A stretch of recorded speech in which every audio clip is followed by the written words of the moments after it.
Marilah kita masuki Minggu Advent yang ketiga. Kita bernyanyi dari buku nyanyian HKBP nomor 38 ayat 1 sampai ayat yang kedua, bukalah pintu gerbangmu.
Di dalam nama Allah Bapa dan nama anaknya Tuhan Yesus Kristus dan nama Roh Kudus yang menciptakan langit dan bumi.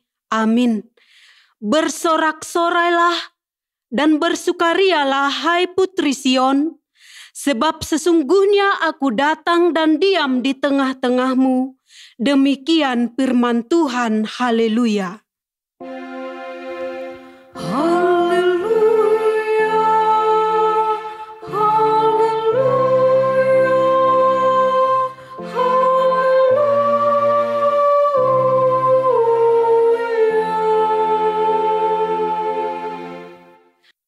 Marilah kita berdoa. Ya Tuhan Allah, ajarkanlah kepada kami hukum-Mu. Janganlah tinggalkan kami. Bukalah mata kami supaya mengenal kebahagiaan yang daripada-Mu. Kuatkanlah kami melalui firman-Mu, dan jagalah kami dari setiap pengajaran sesat, agar kami mengenal bahwa Engkau adalah kehidupan kami, baik hidup atau mati, karena Tuhan Yesus Kristus anak-Mu. Amin. Mari kita bernyanyi dari buku nyanyian HKBP nomor 20 ayat 2. Ya Yesus Tuhan kami.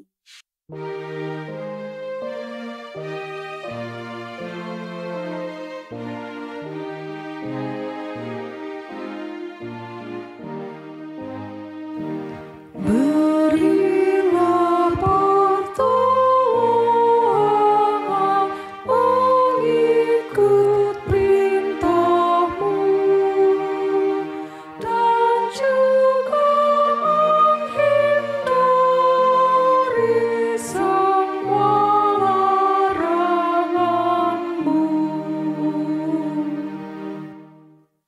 Hukum Tuhan pada minggu hari ini diambil dari hukum Taurat yang ke-5 sampai dengan yang ke-10.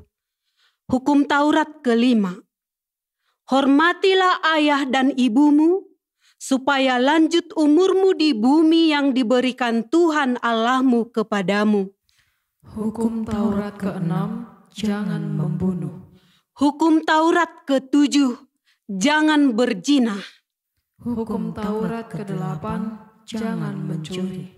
Hukum Taurat ke-9, jangan mengucapkan saksi dusta terhadap sesamamu manusia. Hukum Taurat ke-10, jangan mengingini rumah sesamamu, jangan mengingini istrinya, atau hambanya laki-laki, atau hambanya perempuan, atau lembunya, atau keledainya, atau apapun yang dimiliki sesamamu. Demikian hukum Tuhan. Marilah kita memohon kekuatan dari Tuhan. Ya Tuhan, kuatkanlah kami melakukan yang sesuai dengan hukum-Mu. Amin. Marilah kita bernyanyi buku nyanyian HKBP nomor 411 ayat 1 tambah ayat 3, walau merah dosamu.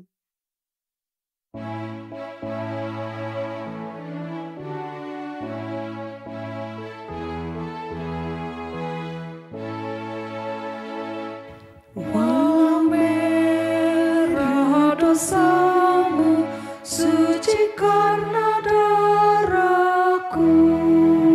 Walau merah dosamu, suci karena darahku. Merah bagaikan karmisi, kan putih bersih. Walau merah dosamu, walau merah dosamu, suci karena darahku, suci karena darahku. Dosamu diampuni, tak dibalas padamu. Dosamu diampuni, tak dibalas padamu. Marilah ya tak berdaya dan letih lesu. Dosamu diampuni, dosamu diampuni, tak dibalas padamu, tak dibalas padamu. Marilah kita merendahkan diri untuk mengaku dosa kita. Kita berdoa. Ya Tuhan Allah Bapa kami yang Maha Kuasa dan Pengasih, Engkau tidak berkenan kepada kematian orang fasik, melainkan Tuhan berkenan kepada pertobatan orang fasik dari kelakuannya ke jalan yang benar, supaya ia hidup. Oleh sebab itu, kami memohon kepadamu, jauhkanlah kami dari segala murka dan hukum-Mu. Ampunilah dosa dan kejahatan kami, agar kami beroleh hidup di dalam kasih-Mu. Karuniakanlah kami kekuatan, agar kami tetap kuat dan kokoh di dalam Anak-Mu Yesus Kristus Tuhan kami. Amin. Marilah kita mendengar janji Tuhan tentang pengampunan dosa. Demi Aku yang hidup, demikian firman Tuhan Allah, Aku tidak berkenan kepada kematian orang fasik, melainkan Aku berkenan kepada pertobatan orang fasik itu dari kelakuannya, supaya ia hidup. Kemuliaan bagi Allah di tempat maha tinggi. Amin.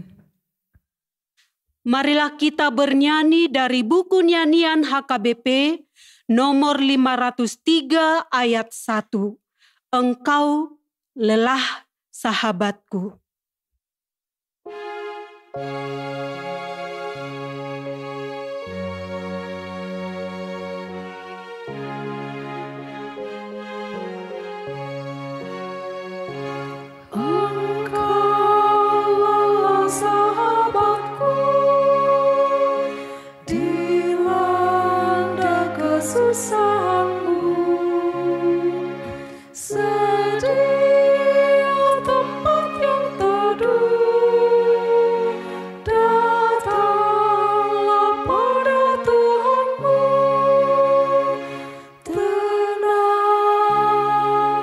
Jangan engkau malu, tenang. Jangan engkau mengeluh, hentikanlah semua keluhanmu. Marilah kita mendengar firman Tuhan yang ditetapkan sebagai epistel pada Minggu Advent ketiga hari ini. Tertulis pada Filipi 2 ayat 12 sampai ayat 18. Hai saudara-saudaraku yang kekasih, kamu senantiasa taat. Karena itu, tetaplah kerjakan keselamatanmu dengan takut dan gentar. Bukan saja seperti waktu aku masih hadir, tetapi terlebih pula sekarang waktu aku tidak hadir.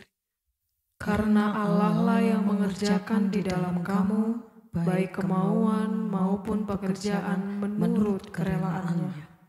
Lakukanlah segala sesuatu dengan tidak bersungut-sungut dan berbantah-bantahan, supaya kamu tiada beraib dan tiada bernoda, sebagai anak-anak Allah yang tidak bercela di tengah-tengah angkatan yang bengkok hatinya dan yang sesat ini, sehingga kamu bercahaya di antara mereka seperti bintang-bintang di dunia. sambil berpegang pada firman kehidupan, agar aku dapat bermegah pada hari Kristus, bahwa aku tidak percuma berlomba dan tidak percuma bersusah-susah. Tetapi sekalipun darahku dicurahkan pada korban dan ibadah imanmu, aku bersukacita dan aku bersukacita dengan kamu sekalian. Dan kamu juga harus bersukacita, demikian dan bersukacitalah dengan aku. Demikianlah firman Tuhan. Berbahagialah orang yang mendengar firman Allah serta memeliharanya. Amin. Marilah kita bernyanyi dari buku nyanyian HKBP nomor 593 ayat 1 sampai ayat yang kedua. Kau yang lama.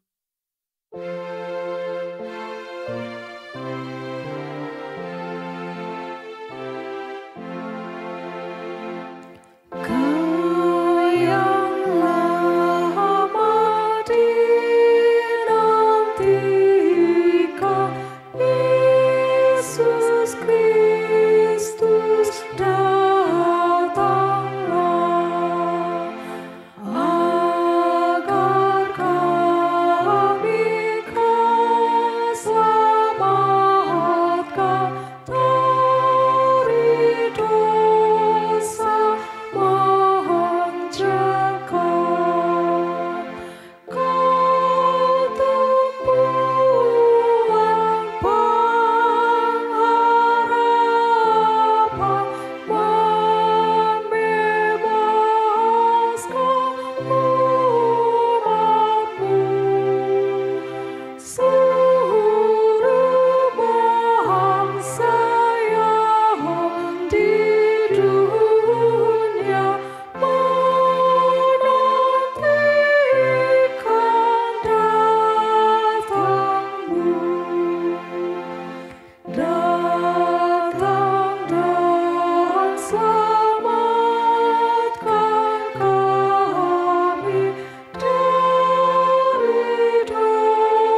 marilah kita bersama-sama mengakui iman kepercayaan kita, sebagaimana teman-teman seiman di seluruh dunia, kita sama-sama mengucapkannya.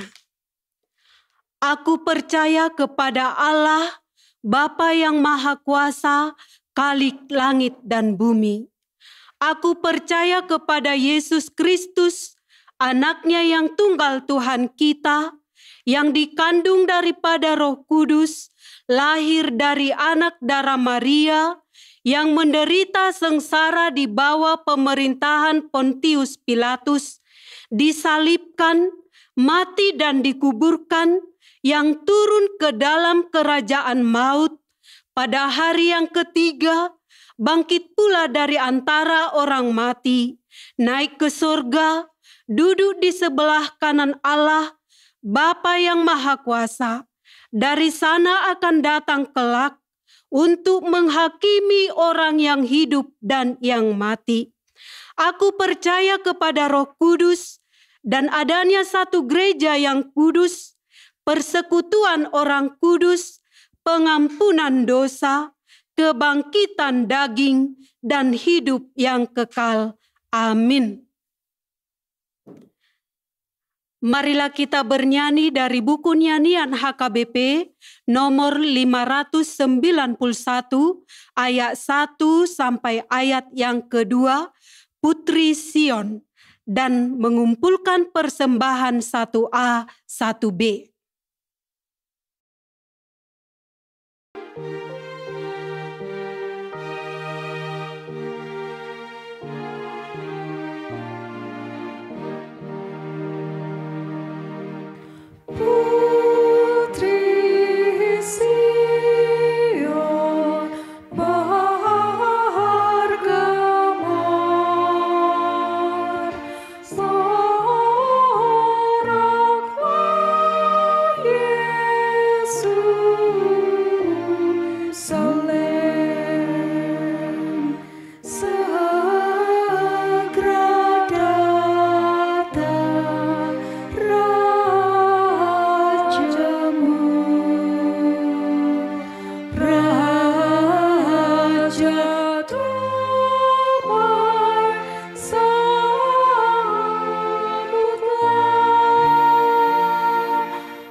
Kita bersatu dalam doa. Damai sejahtera Allah yang melampaui segala akal dan pikiran manusia, itulah kiranya memberkati hati dan pikiranmu dalam Kristus Yesus, Tuhan dan Juru Selamat kita yang hidup. Amin. Saudara-saudara yang dikasihi oleh Tuhan, firman Tuhan yang menjadi renungan dalam ibadah kita pada hari ini, Minggu Advent ketiga, tanggal 11 Desember 2022. Tertulis dalam kitab Yesaya pasal 12 ayat 1 sampai dengan ayat yang ke-6. Yesaya pasal 12 ayat 1 sampai dengan ayat yang ke-6. Saya akan membacakannya. Marilah kita mengikuti di dalam hati masing-masing. Nyanyian syukur atas keselamatan. Pada waktu itu engkau akan berkata, aku mau bersyukur kepadamu ya Tuhan, karena sungguh pun engkau telah murka terhadap aku, tetapi murkamu telah surut dan engkau menghibur aku. Sungguh Allah itu keselamatanku, aku percaya dengan tidak gementar, sebab Tuhan Allah itu kekuatanku dan mazmurku, Ia telah menjadi keselamatanku. Maka kamu akan menimba air dengan kegirangan dari mata air keselamatan. Pada waktu itu kamu akan berkata, bersyukurlah kepada Tuhan, panggillah namanya, beritahukanlah perbuatannya di antara bangsa-bangsa, masyurkanlah bahwa namanya tinggi luhur. Bermasmurlah bagi Tuhan, sebab perbuatannya mulia. Baiklah hal itu diketahui di seluruh bumi. Berserulah dan bersorak-sorailah, hai penduduk Sion, sebab yang Maha Kudus Allah Israel agung di tengah-tengahmu. Demikian pembacaan firman Tuhan. Saudara-saudara, kalau kita memperhatikan Alkitab, terbitan Lembaga Alkitab Indonesia atau LAI, perikop ini diberi judul Nyanyian Syukur atas Keselamatan. Dalam hal ini, nyanyian pujian menjadi sarana ungkapan syukur kepada Tuhan. Walaupun bukan hanya nyanyian pujian sebagai sarana untuk mengucap syukur kepada Tuhan. Kita dapat mengucap syukur kepada Tuhan melalui doa. Kita dapat mengucap syukur kepada Tuhan melalui pelayanan. Kita dapat mengucap syukur kepada Tuhan melalui perbuatan baik. Bahkan kita dapat mengucap syukur kepada Tuhan melalui persembahan. Namun, khusus dalam perikop ini, nyanyian pujian sebagai sarana mengucap syukur kepada Tuhan. Saudara-saudara, sebagai orang yang percaya kepada Tuhan, tentulah kita patut mengucap syukur. Mengapa kita harus mengucap syukur kepada Tuhan? Karena hidup kita diberkati oleh Tuhan. Sangat banyak berkat Tuhan dalam kehidupan kita sebagai orang yang percaya kepada Tuhan. Sehingga kita tidak pernah mampu untuk menghitung berapa banyak berkat Tuhan yang sudah kita terima di dalam kehidupan kita. Di antara berkat-berkat itu, napas kehidupan, itu adalah berkat Tuhan. Kesehatan, itu adalah berkat Tuhan. Pertambahan usia, merayakan ulang tahun, itu adalah berkat Tuhan. Anggota-anggota keluarga kita, pasangan hidup kita, anak-anak kita, orang tua kita, itu juga adalah berkat Tuhan. Harta benda yang kita miliki, itu juga merupakan berkat Tuhan. Apakah itu rumah, kendaraan, rekening di bank, tanah, sawah, perkebunan, dan lain sebagainya. Pekerjaan kita, jabatan kita, itu juga adalah berkat Tuhan, kesembuhan dari penyakit, dan lain sebagainya. Sangat banyak berkat Tuhan di dalam kehidupan kita, sehingga kita patut untuk mensyukurinya kepada Tuhan. Saudara-saudara, dalam perikop ini secara khusus, yang disyukuri oleh bangsa Israel adalah keselamatan yang dijanjikan oleh Tuhan kepada umatnya. Supaya kita dapat memahami perikop hari ini, kita harus melihat konteks perikop ini. Pada waktu itu bangsa Israel sedang terbuang ke Babel. Mereka sangat menderita karena mereka mengalami perbudakan di Babel. Mereka terbuang adalah akibat dosa yang mereka perbuat. Mereka meninggalkan Tuhan dan menyembah berhala. Saudara-saudara, dalam kitab Yesaya pasal 1, ada beberapa ayat yang menggambarkan betapa berdosanya bangsa Israel. Di Yesaya pasal 1, misalnya ayat yang ketiga, dikatakan, lembu mengenal pemiliknya, tetapi Israel tidak. Keledai mengenal palungan yang disediakan tuannya, tetapi umatku tidak memahaminya.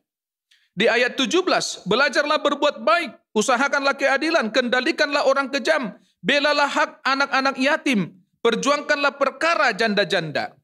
Mereka diajak untuk berbuat baik. Karena apa? Karena mereka sudah hidup di dalam dosa dan kejahatan.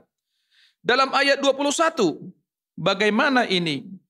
Kota yang dahulu setia sekarang sudah menjadi sundal. Tadinya penuh keadilan dan di situ selalu diam kebenaran, tetapi sekarang penuh pembunuh.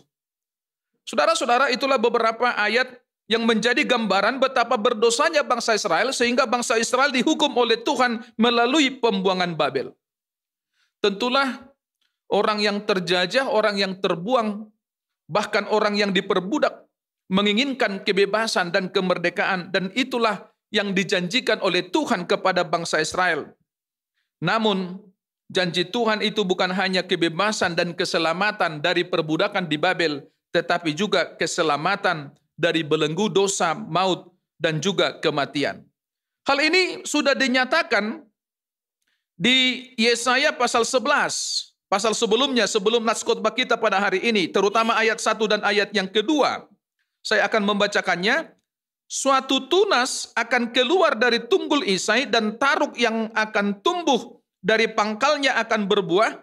Roh Tuhan akan ada padanya, roh hikmat dan pengertian, roh nasihat dan keperkasaan, roh pengenalan dan takut akan Tuhan. Saudara-saudara, kalau kita menebang pohon, batangnya mati, tetapi tunggulnya masih ada. Dari tunggul itu tumbuh tunas yang akan menjadi pohon baru. Itu namanya taruk. Taruk itulah Yesus yang akan datang. Dikatakan dari tunggul Isai. Siapa itu Isai? Isai adalah ayah dari Raja Daud. Yesus adalah keturunan Daud. Taruk yang akan datang itu penuh hikmat, sehingga dalam hikmatnya dia selalu hidup dalam takut akan Tuhan, mengadili dalam kebenaran dan keadilan. Saudara-saudara yang dikasihi oleh Tuhan, Raja itu akan bersifat adil. Artinya, supaya damai sejahtera dimungkinkan ada di tengah-tengah kerajaannya. Ketika kerajaan itu didirikan, orang-orang harus bersyukur dan menyanyikan puji-pujian kepada Tuhan. Di ayat 1, pada waktu itu engkau akan berkata, aku mau bersyukur kepadamu ya Tuhan, karena sungguh pun engkau telah murka terhadap aku, tetapi murkamu telah surut dan engkau menghibur aku. Saudara, seharusnya Tuhan murka dan menghukum umat Israel yang telah jatuh ke dalam dosa. Tetapi kita tahu bahwa Tuhan tidak tetap di dalam murkanya, sehingga ia menjanjikan keselamatan ke tengah-tengah bangsa itu. Ini yang harus disyukuri. Dan ini menunjukkan bahwa kasih Allah itu jauh lebih besar daripada murkanya dan amarahnya. Dalam konteks perikop ini, kendati bangsa Israel dihukum, bahkan dibuang, tetapi sisa-sisa Israel akan kembali ke Sion. Oleh karena perbuatan Tuhan, maka mereka harus mengucap syukur kepada Tuhan. Ayat yang keempat. Pada waktu itu kamu akan berkata, bersyukurlah kepada Tuhan, panggillah namanya, beritahukanlah perbuatannya di antara bangsa-bangsa, masyurkanlah bahwa namanya tinggi luhur. Saudara-saudara, ada contoh lain dalam Alkitab tentang pujian kepada Tuhan sebagai bentuk ucapan syukur atas berkat Tuhan melalui kebebasan dan keselamatan yang Tuhan anugerahkan kepada umatnya Israel, yaitu pembebasan bangsa Israel dari perbudakan bangsa Mesir. Sesudah bangsa Israel dibebaskan dari perbudakan di Mesir dan menyeberang Laut Teberau, Miriam, saudara perempuan Musa dan Harun, mengambil rebana di tangannya dan tampillah semua perempuan mengikutinya memukul rebana serta menari-nari. Dikatakan di kitab Keluaran 15 ayat 21. Dan menyanyilah Miriam memimpin mereka, menyanyilah bagi Tuhan sebab ia tinggi luhur, kuda dan penunggangnya dilemparkannya ke dalam laut.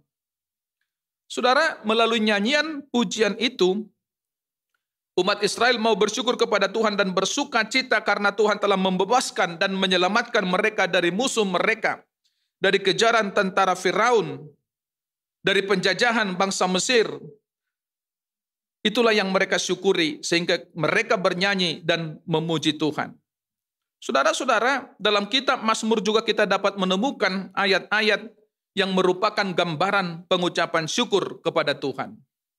Ibu bapak, anggota jemaat yang dikasihi oleh Tuhan, yang dimaksud dengan Raja Damai, yang dijanjikan dalam kitab Yesaya itu adalah Yesus Kristus yang lahir di kota kecil Bethlehem, yang lahir dari Maria. Kelahiran Yesus Kristus adalah tindakan Allah yang menyelamatkan, yang menyebabkan orang-orang bersuka cita dan bernyanyi.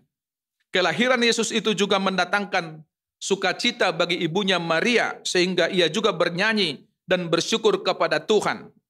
Dalam Injil Lukas pasal 1 ayat 46 sampai 55 ada nyanyian pujian Maria. Dikatakan dalam nyanyian itu, lalu kata Maria, jiwaku memuliakan Tuhan dan hatiku bergembira karena Allah juru selamatku. Dia bersyukur, dia memuji, dia bernyanyi kepada Tuhan, mensyukuri anugerah Tuhan melalui kelahiran anaknya Yesus Kristus.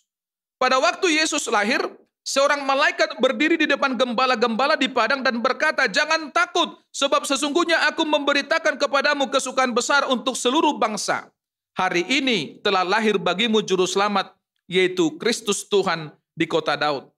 Dan tiba-tiba tampaklah bersama-sama dengan malaikat itu sejumlah besar bala tentara surga yang memuji Allah, katanya, "Kemuliaan bagi Allah di tempat yang maha tinggi, dan damai sejahtera di bumi di antara manusia yang berkenan kepadanya." Saudara, dengan demikian, pada waktu perayaan Natal, kita merayakan tindakan Allah yang menyelamatkan, sehingga kita layak untuk menyanyi dan memuji Tuhan dengan gembira atas anugerah keselamatan yang diberikan kepada kita ke tengah-tengah dunia ini, ke tengah-tengah umat manusia.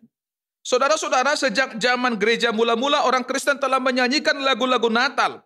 Lagu-lagu Natal itu kita nyanyikan sampai saat ini dalam setiap perayaan. Banyak penyair, pencipta lagu yang menciptakan lagu-lagu Natal yang kemudian diterjemahkan ke dalam banyak bahasa di muka bumi ini, termasuk ke dalam bahasa Indonesia dan bahasa Batak Toba. Sehingga kita juga menyanyikan lagu-lagu Natal sebagai ungkapan syukur kita kepada Tuhan atas anugerahnya dengan kelahiran anaknya Yesus Kristus yang merupakan tindakan Allah untuk menyelamatkan umat manusia yang telah jatuh ke dalam dosa. Kita menyanyi dan memuji Tuhan, menyanyikan lagu-lagu Natal sebagai ungkapan syukur atas tindakan keselamatan dari Tuhan kepada kita umat manusia, umat yang berdosa. Saudara,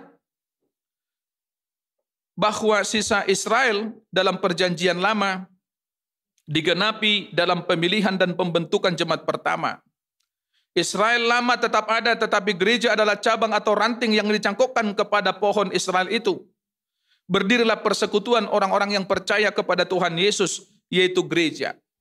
Saudara-saudara, tugas gereja bukan hanya bernyanyi, tugas gereja bukan hanya menyanyikan puji-pujian kepada Tuhan sebagai respon atau tanggapan atau sebagai ungkapan syukur atas anugerah Tuhan melalui keselamatan yang diberikannya kepada kita, yaitu melalui kelahiran anaknya Yesus Kristus di tengah-tengah dunia ini.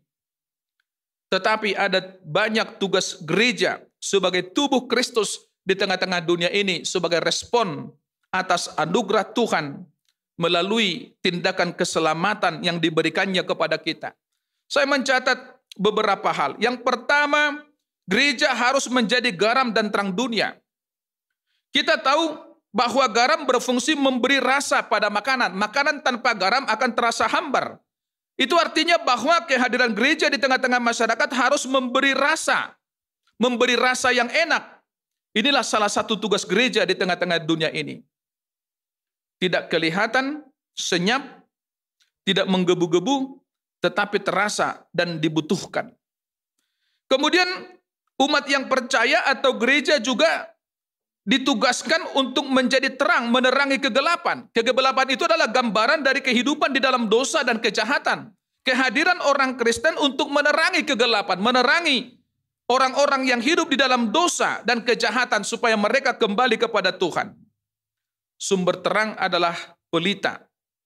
Kadang-kadang pelita atau lilin mesti mengorbankan diri demi memberikan terang. Kadang-kadang orang percaya harus berkorban untuk memberikan terang di tengah-tengah masyarakat. Itu tugas dan tanggung jawab kita yang pertama sebagai respon dan tanggapan kita atas tindakan keselamatan Allah kepada umat manusia. Yang kedua, gereja harus menjadi berkat di tengah-tengah masyarakat di mana gereja hadir. Artinya orang lain terberkati, orang lain tertolong dengan kehadiran gereja. Gereja dalam hal ini menjalankan misi Tuhan Yesus di tengah-tengah dunia ini.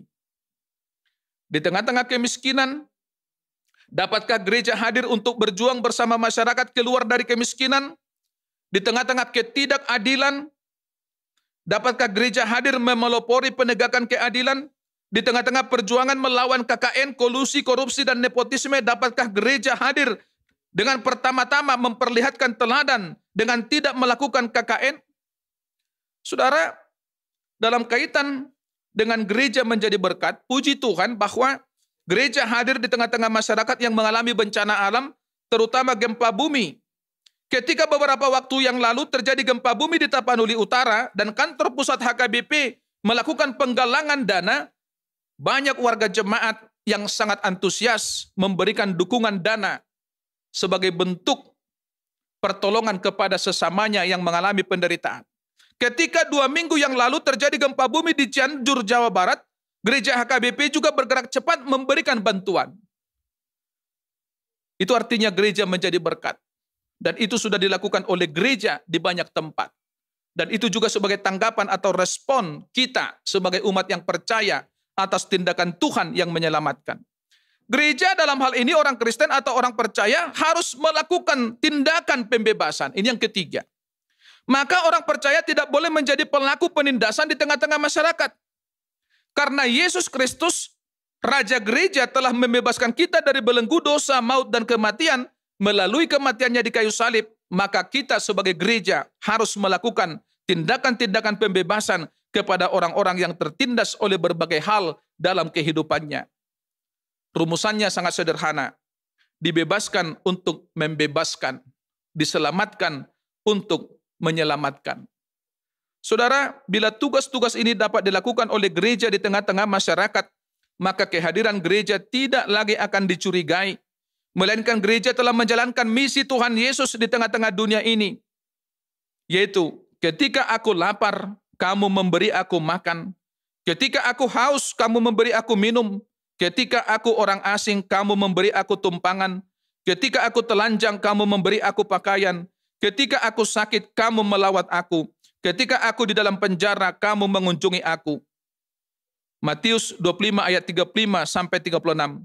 Raja itu akan berkata, aku berkata kepadamu, sesungguhnya segala sesuatu yang kamu lakukan untuk salah seorang dari saudaraku yang paling hina ini, kamu telah melakukannya untuk aku. Matius 25 ayat 40. Itulah tugas dan tanggung jawab kita sebagai gereja.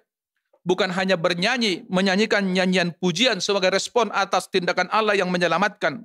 Tetapi kita sebagai gereja, sebagai persekutuan, bertanggung jawab menjalankan misi Tuhan Yesus di tengah-tengah dunia ini. Tuhan beserta kita. Amin. Kita berdoa. Allah Bapa yang bertahta di dalam kerajaan sorga, kami sungguh bersyukur atas anugerah dan berkat-Mu di dalam kehidupan kami. Terutama kami bersyukur kalau pada hari ini kami boleh bersama-sama hadir di rumah-Mu yang kudus ini, beribadah, memuji dan memuliakan nama Tuhan. Kami juga bersyukur atas firman-Mu yang telah menyapa kami. Kami memohon agar Tuhan berkenan memeteraikan di dalam hati kami dan memberikan kepada kami kekuatan dan kemampuan supaya kami dapat melakukan kehendak-Mu di dalam kehidupan kami sehari-hari. Bapa di sorga, melalui ibadah Advent ketiga pada hari ini, kami mensyukuri anugerah keselamatan yang Tuhan berikan di tengah-tengah umat manusia yang telah berdosa melalui kelahiran anak-Mu Yesus Kristus yang mati di kayu salib untuk menyelamatkan kami dari belenggu dosa, maut, dan kematian, sehingga upah kami bukan lagi maut, tetapi kehidupan. Bapa di sorga, ajar kami untuk senantiasa mensyukuri anugerah keselamatan yang telah Engkau berikan kepada kami, melalui nyanyian puji-pujian yang kami nyanyikan hanya kepada Tuhan. Ajar kami untuk mensyukurinya melalui pelayanan kami. Ajar kami untuk menjadi berkat bagi sesama kami sebagai respon dan tanggapan kami atas anugerah keselamatan yang Tuhan berikan di dalam kehidupan kami. Bapa di sorga, biarlah kami menjadi berkat di tengah-tengah masyarakat. Oleh sebab itu, kiranya Tuhan menyertai kami, karena kami sungguh menyadari dengan mengandalkan kemampuan kami sendiri, kami tidak akan mampu menjadi berkat di tengah-tengah masyarakat. Tetapi dengan pertolongan Tuhan, kami dapat melakukan kehendak-Mu di dalam kehidupan kami sehari-hari. Bapa di sorga, kiranya Tuhan juga menyertai perjalanan gereja-Mu di tengah-tengah dunia ini, supaya Tuhan melindungi, menjauhkan dari ancaman-ancaman, dan supaya Tuhan juga mengajar kami warga gereja agar menjadi berkat di tengah-tengah masyarakat. Bapa di dalam sorga, biarlah Tuhan juga memberkati kehidupan kami pribadi lepas pribadi, memberikan kepada kami kesehatan dan rezeki yang melimpah. Dan apabila kami merasakan berkat-Mu, ajar dan ingatkan kami untuk senantiasa bersyukur kepada-Mu. Berkati sanak saudara kami, keluarga kami, orang-orang yang kami kasihi, dan yang mengasihi kami dimanapun mereka berada. Kiranya Tuhan senantiasa menjaga dan memberkati kehidupan mereka. Di atas semua permohonan kami, hapuskan segala dosa dan kesalahan yang kami perbuat, agar kami layak di hadapan-Mu. Hanya di dalam nama anak-Mu, Tuhan Yesus Kristus, kami berdoa dan mengucap syukur. Amin.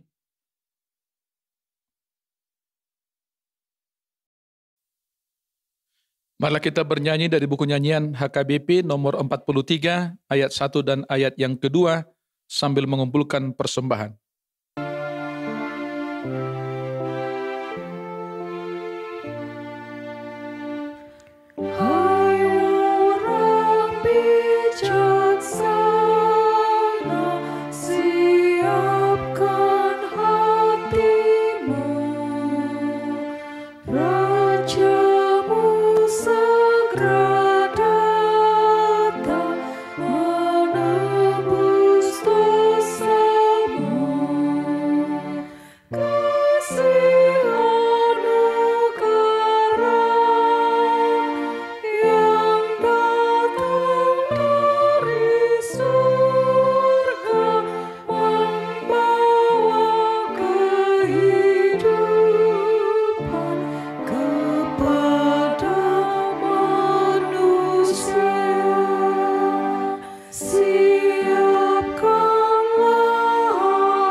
Marilah kita berdoa untuk menyerahkan persembahan kita kepada Tuhan.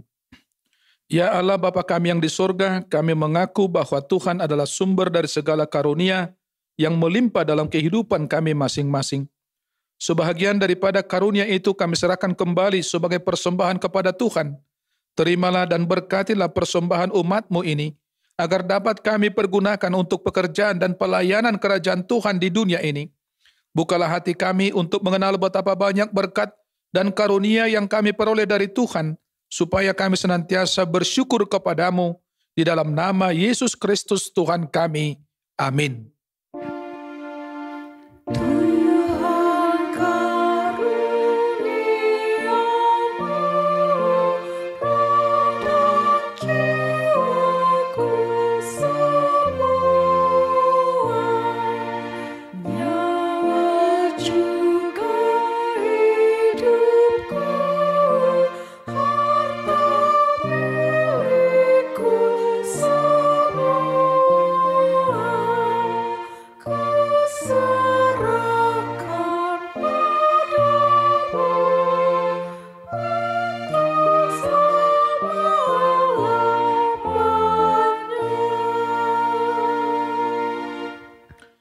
Bapa kami yang di sorga, dikuduskanlah nama-Mu, datanglah kerajaan-Mu.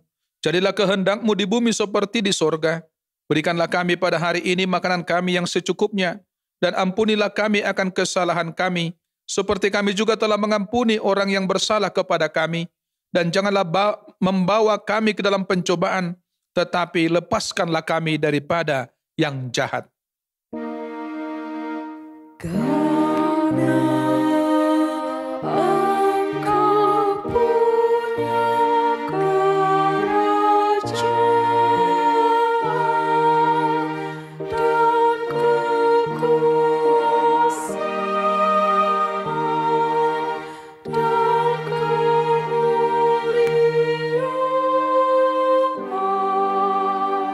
Sampai selama-lamanya.